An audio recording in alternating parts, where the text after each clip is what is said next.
Hello दोस्तों, good morning. कैसे हैं आप सब? सुबह हो गई है, लग गई हूँ मैं अपने घर के कामों में।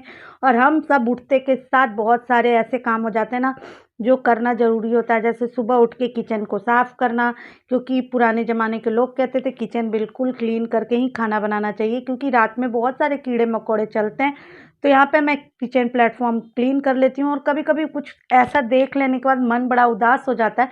तो आज मैं अभी राजा ब्लॉग हैं जो बहुत ज़्यादा वायरल हो रहे हैं, और उनकी हाल में ही शादी हुई है, और वो वीडियो डाल रहे हैं कि मेरी बीबी को मेरी माँ ही जहर दे के और दहेज के लिए मार रही है। तो ऐसा तो किन्हीं को नहीं करना चाहिए फ्रेंड, क्योंकि दहेज लेना एक तो बहुत ही बुरा है। क्योंकि जानते हैं दहेज की वजह से जो लड़की के माँ बाप होते हैं उन्हें कितना नीचे चले जाते हैं। एक दहेज की वजह से आप समझ सकते हैं 10 लाख 12 लाख जितने भी रुपया लेते हैं, पैसे खर्च होते हैं, उसमें कितना एक माँ बाप को उ कितना झेलना पड़ता है। अपनी सालों की कमाई पूँजी एक तो अपनी बेटी देते हैं, उसके बाद इतना कर्ज में जीते हैं। तो ये तो किन्हीं को नहीं करना चाहिए। दहेज लेना भी उतना ही गलत है और दहेज देना भी उतना ही गलत है, मगर इंडिया में ये आज के टाइम होता ही है। कान इधर से पकड़िए चाहे उधर से पकड़िए, बिना दहेज लिए हुए तो शादी होती ही नहीं है।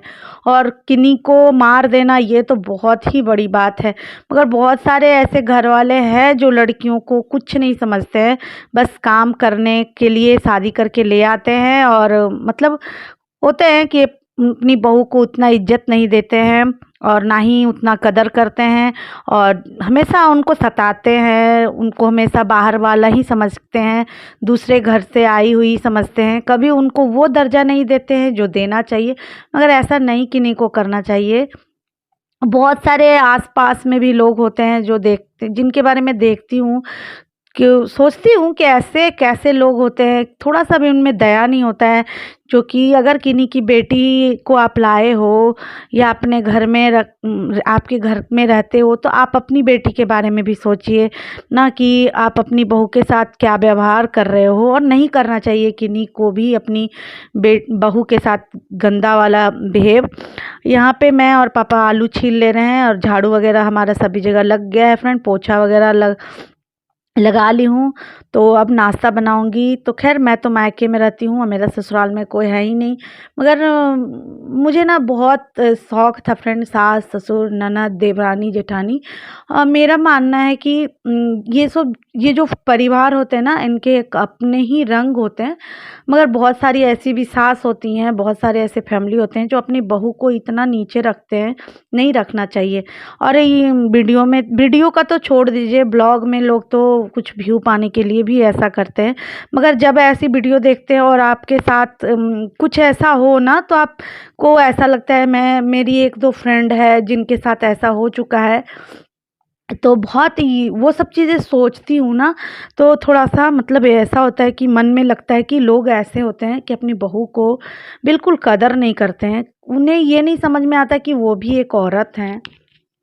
आप एक औरत होते हुए तो कम से कम एक औरत को समझना चाहिए। मगर आजकल के टाइम पे फ्रेंड कोई भी किसी को नहीं समझता है। दहेज लेके क्या करेंगे? अरे खाली हाथ आए हो, खाली हाथ ही जाना है।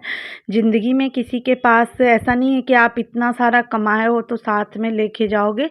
हाँ, आप ज़िंदगी में आपका एक रहन-सहन, रहने का तरीका अलग हो जाता है। मगर ऐसा नहीं है कि आप बहुत पैसा कमाओगे। तो जो गरीब लोग होते हैं फ्रेंड, उनका भी रात उतना ही होता है, जो अमीर लोग होते हैं उनके लिए भी रात उतना ही होता है। कहावत भी है, गरीब का दिन भी उसी तरह कटता है और अमीर का भी दिन उसी तरह कटता है। हाँ, फ़र्क इतना होता है कि आपके पास कितना सारा मतलब रहने का, खाने का मतलब एक होता है, वो बस आपके पास ज़्यादा हो सकता है, मगर समय और वक़्त दोनों एक ही तरह सा होता है। और ऐसा तो मेरे को ना पता है, ये आजकल सोशल मीडिया पे तो पता नहीं लोग क्या कर रहे हैं। मतलब आप अगर सब कोई आए थे अपना डेली रूटीन दिखाते लोग कहाँ से कहाँ पहुँच गए हैं।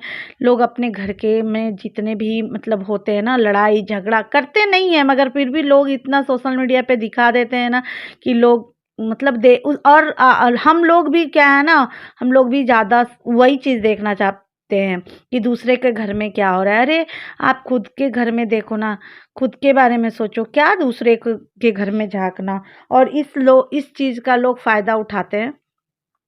तो जो लोग करते हैं ये तो सिर्फ व्यू पाने के लिए करते हैं, उनके घर पे कुछ होता वोता नहीं है। और राजा ब्लॉग वाले भैया भी पता नहीं क्या कर रहे हैं, क्यों इस तरह कर रहे हैं। तो यहाँ पे मेरा नाश्ता वगैरह बन गया है, नहा ली हूँ, पूजा वगैरह हो गया है। और फिर से मैं एक बार चाय बनाई हूँ फ्रेंड, एक बार चाय पी ली हूँ। ये ठंड वाली जो आदत लग गई है ना, ये बहुत गंदी वाली आदत लग गई है। यहाँ पे मैं बस अपने लिए बना लेती हूँ फिर से एक बार चाय। और जब तक इधर चाय बिठा दी हूँ और चाय बिठाने के बाद चली जाऊंगी मैं छत पे, कपड़े वगैरह डालूंगी। और जब तक कपड़े डाल के आऊँगी तब तक यहाँ पे चाय बन जाएगा। इंडक्शन का एक फ़ायदा है फ्रेंड कि आप ना इस पे लो टाइमर लगा दो या लो पे कर दो, तो एकदम मतलब आपका वो टाइम में इंडक्शन बंद हो जाएगा। तो बस मेरे को तो बहुत अच्छा लगता है जब ये इंडक्शन इस तरह बंद हो जाता है अपने आप। और मतलब चाय बन के रेडी हो जाएगा, मैं छत से आऊँगी चाय बन के बिल्कुल रेडी हो जाएगा। तो यहाँ पे मैं चाय बिठा दी हूँ, टाइमिंग भी लगा सेट कर ली हूँ और चल जाऊँगी छत पे। तो फ्रेंड बस कपड़ा डालूंगी। और धूप तो इतना बेकार कर रखा है, मौसम ऐसा हो रखा है फ्रेंड कि बता नहीं सकते। आजकल मौसम बिल्कुल ऐसा हो रखा है ना, इतना तेज़ धूप। और इसकी वजह से ना हर घर में सबको सर्दी खांसी प्रॉब्लम हो ही रहा है। और यहाँ पे कपड़े डाल लूँगी और कपड़े सूखने में बिल्कुल भी टाइम नहीं लगता है। और अभी मैं वॉइस ओवर कर रही हूँ, मुझे याद आ रहा है कपड़ा देख के कि मुझे छत से कपड़े लाने जाना है। तो अब चलते हैं छत पे, मैं मतलब कपड़े डाल लूँगी और फिर नीचे जाएँगे, चाय वगैरह पिएँगे। तो आज का ब्लॉग अगर आप लोग को थोड़ा-सा भी अच्छा लगा हो तो ब्लॉग को एक लाइक और कमेंट कर दीजिएगा। तो मिलते हैं एक नए से अच्छे से ब्लॉग के साथ फिर से। Thanks for watching my video. Bye bye friend.